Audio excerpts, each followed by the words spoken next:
Salam, mən Namazov Akademiyanın musiqi müəllimi Nigar Qasımova. Bugün çərçivə sənədinə əsasən sizlər üçün Cövdət Hacıyevin Sülh uğrunda simfonik poemasını təhlil edəcəm.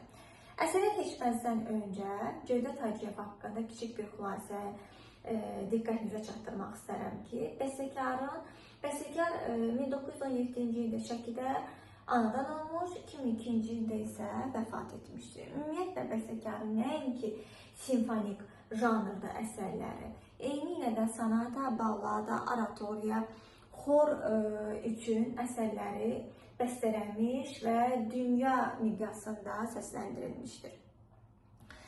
Bəstəkar Sülh uğrunda simfonik poemanı janrından da göründüyü kimi simfonik janrda bəstələmişdir.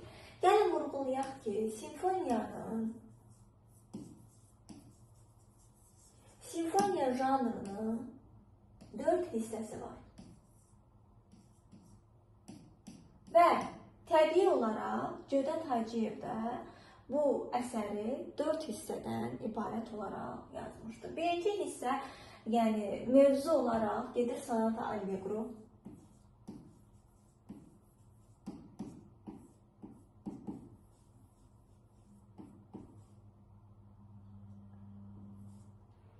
İkinci hissə adagio. Üçüncü hissə minuet. Dördüncü hissə final olur. Final. Sonata, simfonik janrın tərkib hissələrində tanış olduqdan sonra keçirik əsərin tərkib hissələrinə. Ümumiyyətlə, qeyd edirik ki, yenidən vurğulayaq ki, əsər 4 hissədən ibarətdir və mövzu olaraq xeyri qüvvələrin şər qüvvələrinə qarşı olan mübarizəsindən bəhs edir. Sonda isə xeyri qüvvələr qalib gəlir. Mövzu budur. Bəstəkarın əsərini ilk dəfə dirijor bəstəkar Niyazi Tağızadə rəhbərliyi altında simfonik orkestrda səsləndirilmişdir. Əsər lirik, dramatik tərzdə yazılıb. Baxırıq ki, bu lirik, dramatik nə deməkdir? Bizə nə demək istəyir? Lirik ona görə ki, dedik, vurğuladıq ki, şər və xeyir qüvvələrin mübarizəsindən bəhs edir. Bu ona görə lirikdir. Dramatik isə biz burada tanış oluruq fanfar aləti ilə. Ümumiyyətlə, heç bir əsərdə, çərçivə sənədinə əsasən, tədris planına əsasən, proqramına əsasən, heç bir əsərdə fanfar alətinin adını görmürük. Fanfar aləti nəfəsli alətdir və qrup olaraq mis nəfəsli alətlər qrupunda cəmləşir. Fanfar mis nəfəsli alətdir. Əsasən, siqnalların ötürülməsində, yəni hərbi xarakterli əsərlərin ifasında, hərbi siqnalların ötürülməsində fanfar aləti bizim köməyimizə çatıb, yardım edir bizə. Burada belə bir cümlə də var ki, ümumiyyətlə, hərbi xarakterli mövzular hansı ki, bəstəkar o hissəni, o frazanı, o cümləni, fanfar aləti üçün bəstəliyib, bu alət üçün nəzərə alıbsa partiturada, bu, həmin frazalarda, həmin xanələrdə fanfar frazaları mövzusu adlanır. Ona görə də biz vurğulayırıq ki, əsər fanfar xarakterli mövzuyla başlayır. Demək ki, əsərin giriş hissəsində fanfar alətindən istifadə olunub. Bu baxımdan da deyirik ki, giriş isə fanfar xarakterlidir, yəni hərbi xarakterlidir. Burada biz tamaşaçıya, dinləyiciyə siqnallar, hərbi siqnallar ötürürük. Əsərin gəlirik əsas mövzusuna. Əsas mövzusu aşıq musiqisi xarakterindədir, aşıq musiqisini xatırladır. Və qeyd etmək lazımdır ki, həmin bu əsas mövzu aşıq musiqisində cəld tempdə səslənir. Niyə görə bunu burada vurğulayırıq? Çünki qeyd edirik ki, köməkçi mövzu xaraktercə əsas mövzuyla təzad təşkil edir. Bu deməkdir ki, əgər təzad təşkil edirsə, avtomatik olaraq köməkçi mövzuda aşıq musiqisi olmayacaq və köməkçi mövzu əsas mövzu kimi cəld tempdə səslənməyəcək. Orta və yaxud da asta tempdə səslənəcək. Çünki qeyd edirik ki, xarakterci təzad təşkil edirsə, onun xarakterinə tempdə öz münasibətini göstərir, mövzuda öz münasibətini göstərir. Sonda isə simfonik poema sonda təntənəli yürüyüşlə bitir. Təntənəli yürüyüş isə xalq birliyini xatırladır yoldaşlar. Bu nə deməkdir? Təntənəli yürüyüş xalq birliyini xatırladır.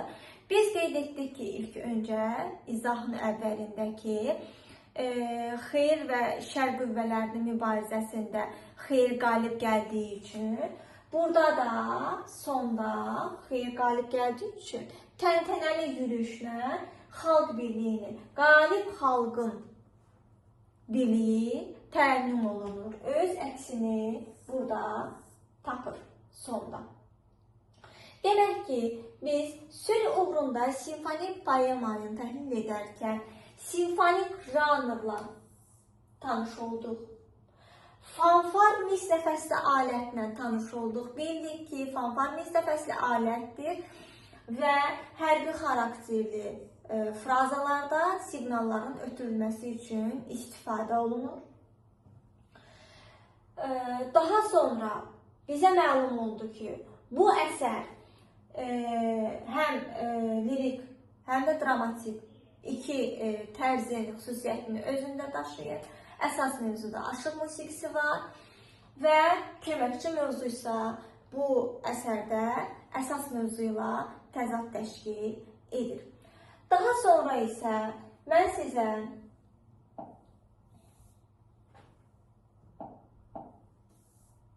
Don Kixot mövzusuyla sizi tanış edəcəm. Don Kixot mövzusu ümumiyyətlə bir neçə sənətkarın yaradıcılığında özü əksini tapır. Yəni, həm sənətkar yaradıcılığında, həm də incəsənətin digər qollarında, digər sahələrində öz əksini tapır. Bu ədəbiyyatdır, bu təsviri incəsənətdir və musiqidir. Baxın, nəzər yetiririk ki, ilk öncə Don Kixot adına, mövzusuna ədəbiyyatda İspan yazıcısı Miguel de Cervantes'in romanında rast gəlirik. Daha sonra bu romandan bir neçə şəxslər, sənətkarlar bəhrələnirlər, ilhamlanırlar və ortaya yeni əsərlər, obrazlar, yeni janrlar çıxır. Bu nədir? Romandan, Don Kixot romanından Rus rejissoru Grigori Kazintsev bəhrələnir, ilhamlanır və eyni adlı film çəkir. Bu filmin musiqisini isə Qara Qarayev bəstələyir. Filmin bəstəkarı Qara Qarayevdir. Daha sonra xronologiya ilə getsək, daha sonra bu mövzu rəssamlıqda da öz əksini tapır. Yəni, Pablo Picasso Don Kixot qravürlərini çəkir. Don Kixot qravürünü çəkir. Qravür rəssamlıqda olan bir janrdır. Rəssamlıqdan musiqiyə gəlib və bunu Qara Qarayev gətirmişdir. Bu nə idi? Qravür bildiyimiz yağlı boya ilə, fırça ilə çəkilmiş bir rəsm deyildi. Qravür bərk bir materialın basma üsulu ilə, relyefləşdirmə ilə çəkilən, əmələ gələn bir rəsm idi. Pablo Picasso məhz Don Kixot rəsmini həmin bu qravür üsulu ilə çəkir, ərsəyə gətirir. Daha sonra Qara Qarayev Don Kixot simfonik baxın qravürlərini bəstələyir. Demək ki, Qara Qarayev öz bəstələdiyi hansı ki filmə musiqi bəstələmişdi. Həmin filmin musiqisindən yenidən ilhamlanaraq daha başqa bir janrda musiqi bəstələyir. Simfonik qravür. Daha doğrusu düşünür ki, simfonik bir əsər bəstələsin. Və buradakı qravür sözünü də həmin o Pablo Picasso-nun qravür rəsmindən, qravür janrında çəkdiyi rəsmindən, həmin o qravür terminini gətirər musiqiyə, yaradır simfonik qravür. Don Kixot simfonik qravürləri.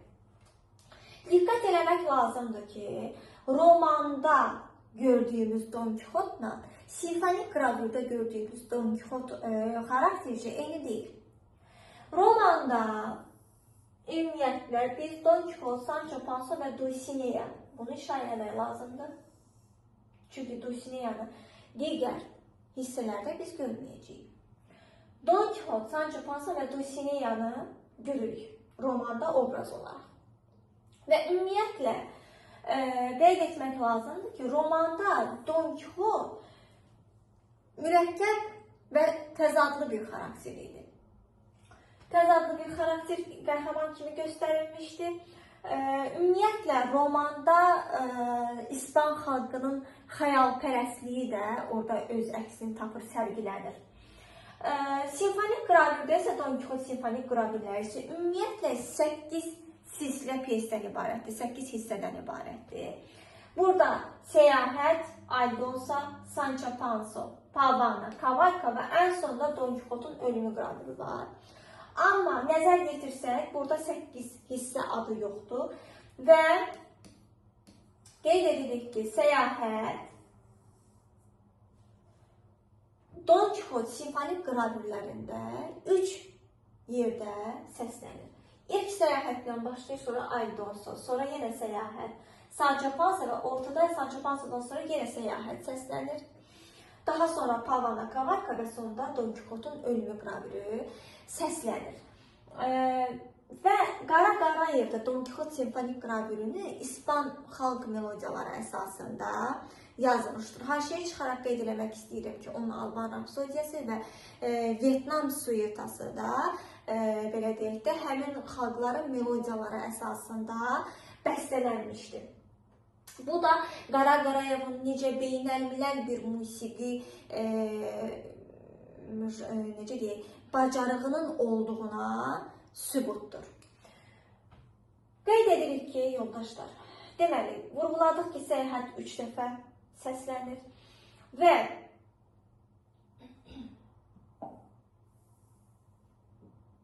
Qara Qarayevin simfonik qravüründə Don Kixot, Sancho Pansa, Aldonsa, bayaq biz burada vurğuladıq ki, burada Dulcinea var idi, amma Qara Qarayevin simfonik qravüründə isə biz orada Dulcinea obrazını görmürük. Don Kixot, Sancho Pansa və Aldonsa obrazlarını görürük və Qara Qarayevin baş obrazı olduğu Don Kixotda komizm, yəni komik bir obraz deyil o. O mübarizə aparan, əzab çəkən, etiraz edən, lakin sonunda məhv olan bir obrazdır. Məhv olan bir obrazdır. Qara Qarayevin təsvir etdiyi Don Kixot. Xronologiya ilə getdiyimizə görə sonda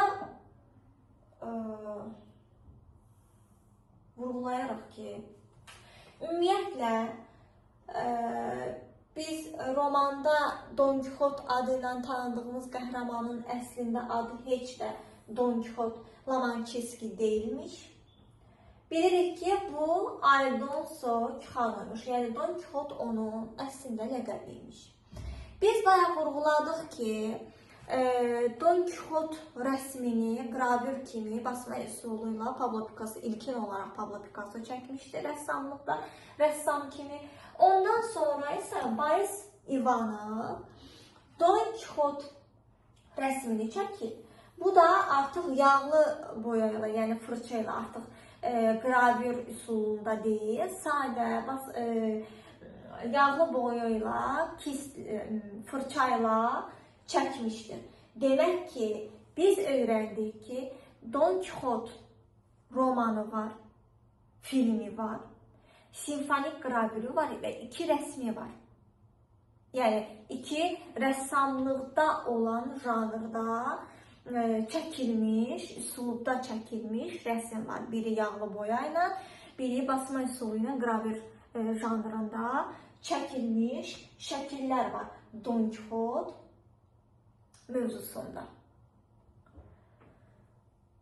Demək ki, biz bugün sizinlə həm simfonik janr üslubunda, simfonik janrında bir Don Kixot simfonik Qravürünü öyrənmiş olduq lap öncədən.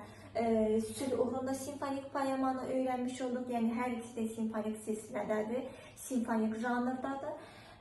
Və Don Kixot simfonik qravürünü də öyrənərkən Don Kixot mövzusuna da toxunmuş olduq digər incəsənətin digər sahələrində də.